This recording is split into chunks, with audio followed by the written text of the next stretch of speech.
What if everything you saw on that doorbell camera was a performance? What if the real crime did not happen inside Nancy Guthrie's home at all? What if the blood, the open door, the masked figure with the potted plant, all of it was staged? What if Nancy was already gone before that man ever walked onto that porch? Dr. Ann Burgess said that out loud, on camera, in front of two other criminal experts.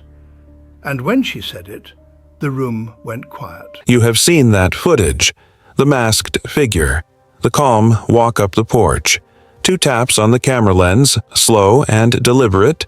Then a potted plant, lifted and placed with almost rehearsed precision, covering the lens like someone closing a curtain before a performance. For 100 days the world has been watching that man.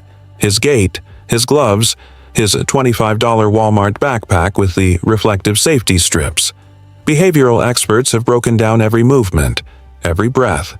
Every second of that footage has been analyzed, slowed down, debated, and we have been looking at the wrong person the entire time. Here is what this video is going to prove. The woman who built criminal profiling for the FBI, the woman who sat across from Ted Bundy, John Wayne Gacy, and Edmund Kemper and understood what made them do what they did. She watched that same footage.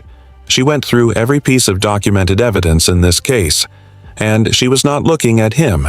She was looking past him, at something far more dangerous. Her name is Dr. Ann Burgess. She is an 84-year-old Boston College professor.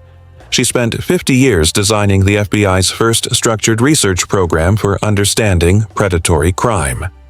The Netflix series Mindhunter exists because of her work. The FBI does not call television personalities when a case like this surfaces. Subscribe right now and turn on notifications.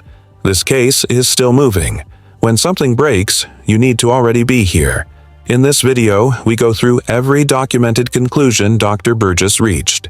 The staging theory, the puppet master, and the one detail about that front door that changes everything you thought you knew. The proof starts with something beating inside Nancy Guthrie's chest right now. Before Burgess could tell us who the real danger was, she had to prove the scene itself was a lie. And the proof was not on that porch. It was hidden inside Nancy's own body. Nancy Ellen Long Guthrie is 84 years old. She has limited mobility. She needs daily medication. A pacemaker sits inside her chest, and that device records everything: heart rate, movement, even chemical changes in her bloodstream. On January 31st, 2026, Nancy had dinner at her daughter Annie's home. Her son-in-law, Tommaso Cioni, drove her back at 9:48 p.m. He walked her to the front door. He confirmed she was safely inside. Then he drove away. 3 hours and 57 minutes later, at 1:47 a.m., the masked figure appeared on the doorbell camera. At 2:28 a.m., Nancy's pacemaker lost its sync with the bedside monitoring unit. But here is what that device recorded before it went silent: a cardiac spike to 147 beats per minute. A sustained elevated heart rate. Accelerometer data consistent with passive transport, meaning her body was being moved, not moving itself. And in the final minutes before sync loss, the pharmacological signature of a sedative compound. Her pacemaker watched the crime happen in real time. Now look at what investigators found inside that house. The front door standing open, a blood trail ending precisely where a vehicle would park, and on the kitchen counter, untouched, Nancy's daily medication, the one she cannot survive without. No drawers emptied, no valuables missing, nothing consistent with the robbery that scene was dressed to suggest. That scene was not what it appeared to be. Dr. Burgess has documented staged crime scenes across 5 decades of case study. A perpetrator commits the crime at one location. They build a secondary scene somewhere else entirely. They plant the evidence, they construct the story, and then they walk away while investigators chase the fiction. Burgess looked at Nancy's house and said, "All of it is consistent with staging. All of it is consistent with someone who arrived after the fact and created the appearance of an abduction." Nancy was not taken from that bedroom. She was already gone. If the scene was built after the fact, then the man at the door was not a kidnapper. He was a prop, and that means somewhere behind him, a completely different mind was running this entire operation. Dr. Burgess did not describe one criminal when she analyzed this case. She described two, and the difference between them tells you almost everything about who is responsible.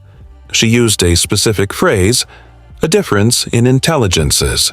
This is promise to delivered. Here is exactly what she meant. The man at the door, Burgess said, has an almost amateur hour quality. The holster positioned incorrectly. The cheap backpack with reflective strips, practically a beacon in the dark. A potted plant used to cover a camera. She compared him to a toddler walking into traffic.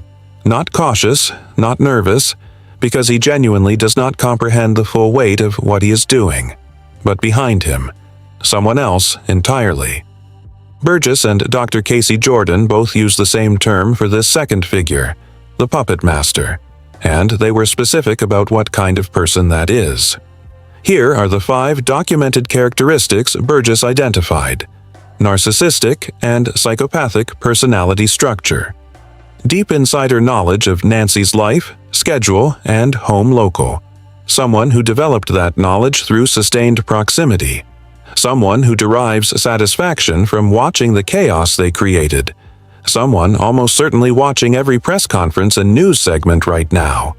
Dr. Jordan said the internal monologue of this person is 4 words: "Look what I can do." Then Dr. Gary Brucato introduced a concept he has studied for years: elimination murder. A person removed not because the perpetrator hates them directly, but because they are an obstacle.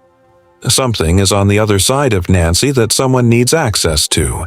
The crime is staged as a stranger abduction. The real motive sits safely hidden while investigators chase the fiction. What was Nancy an obstacle to? A financial arrangement. A secret she was holding. A relationship she was standing in the way of. Burgess said the puppet master is local, someone in Nancy's orbit.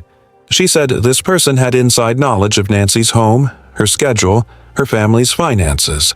Who, in this case, fits that description? Tell me in the comments below. Someone in that world sent that man to that porch. Burgess did not just profile the criminals. She gave investigators a specific roadmap for finding them. What happened to that roadmap is the most infuriating part of this entire case. Dr. Burgess gave law enforcement specific and actionable intelligence. The man at the door is 27 to 28 years old. He is local. He had a prior criminal history. Not serious enough for the federal DNA database, but a trail exists. Minor offenses. A pattern of behavior that people around him noticed but could never quite name. When the FBI released that footage publicly, Burgess said he ran, quit his job, left town, broke contact with everyone he knew, because the moment he saw himself on a television screen, every instinct fired at once, and then she said something no one else had said publicly in this case. This individual has probably engaged with sex workers locally. That is the social world he moves in. That is where identification is most likely. That is not speculation. That is 50 years of behavioral science pointing at a specific investigative direction. Now here is what actually happened with this case. FBI Director Kash Patel confirmed publicly that the FBI was locked out of this investigation for 4 days after Nancy disappeared. 4 days, while an 84-year-old woman with a pacemaker was somewhere without her medication. Pima County Sheriff sent DNA evidence to a private lab in Florida, not the FBI laboratory at Quantico. Patel said on record their lab would have produced better results faster. Burgess herself called the early release of the crime scene a misstep. That house was cleaned before she ever had the chance to profile it properly. Subscribe and turn on notifications. Cece Moore, the woman who cracked the Golden State Killer, is processing 2 DNA profiles from this case right now. When a match comes, you need to already be here. The FBI was locked out for 4 days while Nancy was missing without her medication. Who do you hold responsible for that? The comments are open. The evidence exists. The roadmap exists. So why is there still no name? The investigators have the roadmap. The genealogy database has 2 DNA profiles. And inside Nancy Guthrie's chest, a device the size of a matchbox has recorded every single heartbeat since 2:28 a.m. on February 1st. The only way to access that record is to find her. Before January 31st, Nancy Guthrie had a quiet life. 50 years in that house in the Catalina foothills. A garden she tended herself. Church every Sunday. Evenings on the porch watching the desert go dark. Her husband died in a mining accident in Mexico when she was 46. She built everything that came after that completely alone. She never imagined someone was out there in the weeks before that night, studying her rhythm, learning her schedule, planning against her. Her pacemaker is still inside her chest right now. Every heartbeat since 2:28 a.m. on February 1st is stored inside a device the size of a small matchbox. The complete record of every moment she has experienced since she disappeared. Every spike of fear, every hour of sedation, every sign of whether she is still alive. You cannot read that record without finding her. On Mother's Day, May 10th, 2026, Savannah Guthrie posted 4 words that stopped everything. "We will never stop." Elizabeth Smart said in May 2026 that Nancy could absolutely still be alive. Elizabeth Smart speaks from a place nobody else in this conversation has ever been. Burgess said the puppet master is local and still watching. If you are in Tucson and something has sat in the back of your mind since January, the tip line is in the description. $1 million. Anonymous. If this video changed how you see this case, share it. Nancy's pacemaker is still running. So is this investigation. Subscribe and stay with us. The man at that door was not the danger. Burgess proved it. Now someone has to act on it.